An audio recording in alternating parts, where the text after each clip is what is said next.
우리가 주님 안에 있으면 항상 기쁨이 넘칩니다. 주님이 우리에게 기쁨을 넘치도록 허락해 주시는 분이십니다. 그분을 바라보면서 오늘도 승리하며 믿음으로 나아가는 귀한 삶을 사시기를 간절히 축원드립니다. 오늘 말씀은 빌립보서 1장에서 4장까지 말씀입니다. 1장 11절 말씀 보면 예수 그리스도로 말미암아 의의 열매가 가득하여 하나님의 영광과 찬송이 되기를 원하노라 라고 말씀합니다. 빌립보 성도들에게 편지를 보내면서 의의 열매가 가득하기를 또한 간구하는 사도 바울의 그 마음을 우리가 알 수 있습니다. 우리의 삶은 날마다 의의 삶을 살아야 됩니다. 믿음의 삶을 살아야 됩니다. 주님께서 기뻐하시는 삶을 살아야 합니다. 그것이 하나님께서 우리를 향하신 뜻입니다. 우리의 믿음이 정말 하나님 보시기에 합당해야 됩니다. 그럴 때 주님께서 사랑하는 딸아, 사랑하는 아들아 하면서 내가 너로 인해서 참 기쁘다라고 말씀하십니다. 우리가 그렇잖아요. 우리 자녀들이 잘하면 부모에게 잘하고 또한 여러 가지 일들을 잘하면 마음이 기쁘잖아요. 기쁘지 않습니까? 그 기쁨이 바로 주님이 가지는 기쁨인 것입니다. 우리 주님께서 우리 한 사람 한 사람을 두고 기뻐하십니다. 1장 19절에 보면 이것이 너희의 간구와 예수 그리스도의 성령의 도우심으로 나를 구원에 이르게 할 줄 아는 거로 했습니다. 성령의 도우심으로 나를 구원에 이르게 할 줄로 했습니다. 우리의 삶은 날마다 성령의 도우심으로 살아가야 됩니다. 우리의 믿음이 주님을 향해서 더 가까이 나아가야 됩니다. 우리가 간구할 때도 성령 충만할 수 있도록 우리의 삶을 주님 보시기에 합당한 삶이 될 수 있도록 우리는 날마다 더 가까이 하나님께 나아가는 것입니다. 이는 내게 사는 것이 그리스도니 죽는 것도 유익함이라. 정말 우리의 사는 것이 그리스도를 위해서 사는 것입니까? 죽는 것도 그리스도를 위해서 죽는 것입니까? 이 모든 것이 내게 유익하다고 고백한 사도 바울을 보면서 그의 평생을 주를 위해서 온전히 헌신하며 희생하고 그 모든 것을 다 이제는 내려놓으면서 주님을 위해서 살아갔던 그 모습을 생각납니다. 처절하게 어떻게 보면 살아가는 그 모습일 수도 있습니다. 핍박과 고난과 환난 가운데서 주를 위해서 살아가는 바울의 그 모습을 보면서 오늘 이 시대에 있어서 우리는 어떻게 해야 될까? 이 코로나 시대에 우리는 어떻게 주님을 위해서 살아갈까라는 그 물음표를 던져봅니다. 2장 말씀을 보면 예수 그리스도의 그 겸손한 마음, 우리를 향한 그 마음을 읽어 나갈 수 있습니다.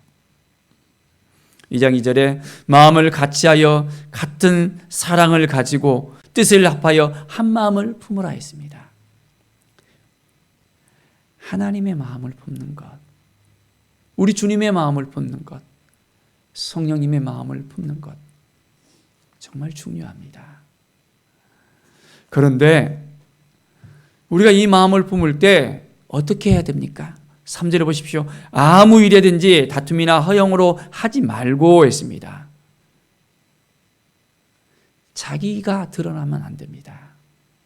오직 겸손한 마음으로 각각 자기보다 남을 낮게 여기는 마음이 있어야 되는 것이지, 그렇지 않고 우리가 뭔가 있다고 해서 우리 안에 주님이 역사하신다 해서 주님께서 우리에게 능력을 주셨다 해서 우리가 드러나면 우리는 넘어질 수밖에 없습니다. 매일매일 자기 자신보다 이제 남을 낮게 여기는 그 마음, 각각 자기 일을 돌볼 뿐도 또한 각각 다른 사람의 일을 돌봐 나의 기쁨을 충만하게 하라 했습니다. 우리의 일도 우리가 열심히 살아야 되지만은 다른 사람들의 일들을 돌봐주는 삶, 그들의 피로를 채우고 그들의 아픔을 품어주고 위로해주고 이제는 하나님의 그 마음을 나눠줄 수 있는 하나님의 사람들로서 우리는 살아갈 수 있어야 됩니다. 그것이 하나님의 뜻입니다. 하나님의 마음입니다. 너희 안에 이 마음을 품으라 했습니다. 어떤 마음입니까? 그리스도 예수의 마음입니다. 그리스도 예수의 마음.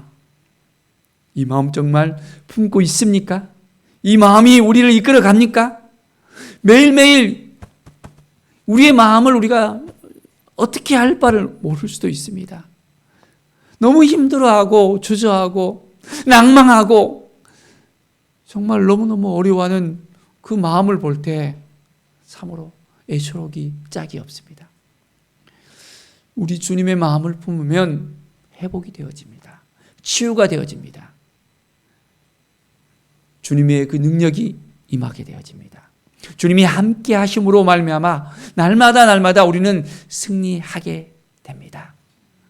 그 주님을 오늘도 바라보면서 하나님께 더 가까이 나갑시다. 우리 주님이 어떤 마음을 가졌습니까? 그분은 하나님이셨습니다. 근본 하나님의 본체라고 했습니다. 그런데 동등됨을 취하지 아니하시고 육신을 입고 이 땅에 오셨습니다. 종의 형체를 가지고 이 땅에 오셨습니다. 그리고 죄가 없으신 그분이 죄의 몸을 가지고 이제는 이 땅에 오셔서 그 죄값을 치르며 이제는 스스로 나무에 달렸다고 말씀하십니다. 십자가에 달려서 우리 모든 죄를 깨끗하게 하신 주님의 그 마음을 얼마나 우리는 알고 그 마음을 닮아가고 있습니까? 사랑하는 여러분, 주님께서 자기를 낮추시고 죽기까지 복종하셨습니다. 바로 십자가에서 그 일을 행하셨습니다. 우리가 주님의 마음을 품고 살아간다면 우리도 주님과 같이 죽기까지 이제는 하나님을 향해서 복종할 수 있는, 순종할 수 있는, 하나님을 향해서 나갈 수 있는 그 마음을 품을 수 있어야 합니다. 이것이 주님의 마음이고 주님께서 이 땅에 오신 바로 그 이유가 될 수 있습니다. 매일매일 주님 앞에 더 가까이 나갑시다.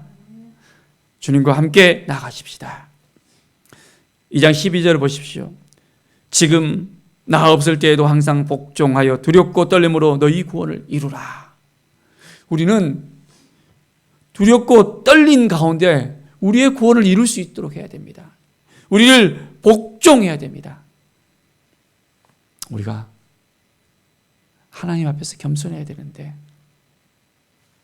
그 겸손이 사라져버리고 교만하게 되어진다면 어떻게 되겠습니까? 다른 사람은 다 구원시키고 우리는 그 구원의 반열에서 떨어지면 안 되잖아요. 그렇기 때문에 매일매일 우리는 깨어서 기도해야 되고 주님의 그 마음을 품고 살아야 됩니다. 매일매일 하나님 앞에 더 가까이 나아가는 삶, 이것이 우리의 삶이 됩니다. 3장 말씀을 보면 14절, 표대를 향하여 그리스도 예수 안에서 하나님이 위에서 부르신 부름의 상을 위하여 달려가노라 했습니다. 표대를 향해서, 누구를 향해서요? 바로 그리스도 예수를 향해서 우리는 나아가야 됩니다. 그리스도 예수 안에서 우리는 온전하게 주님의 마음을 품고 나아가야 됩니다. 오직 내가 그리스도 예수께 잡힌 바 된 그것을 잡으려고 달려가노라고 말합니다.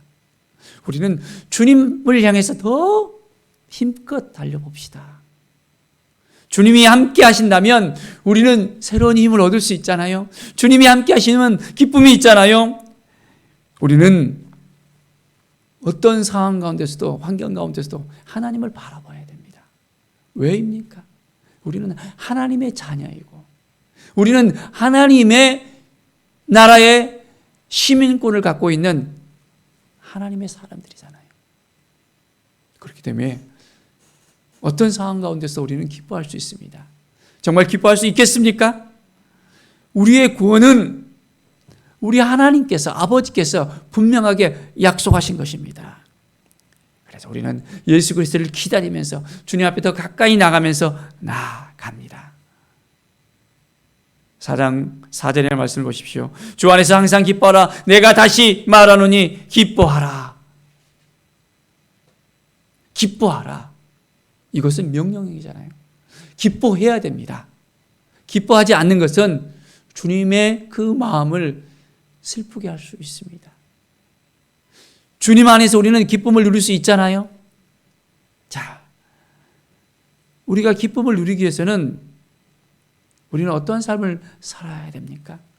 너희 관용을 모든 사람에게 알게 하라. 주께서 가까우시니라. 넓은 마음으로 용서할 수 있는 삶을 살아야 됩니다.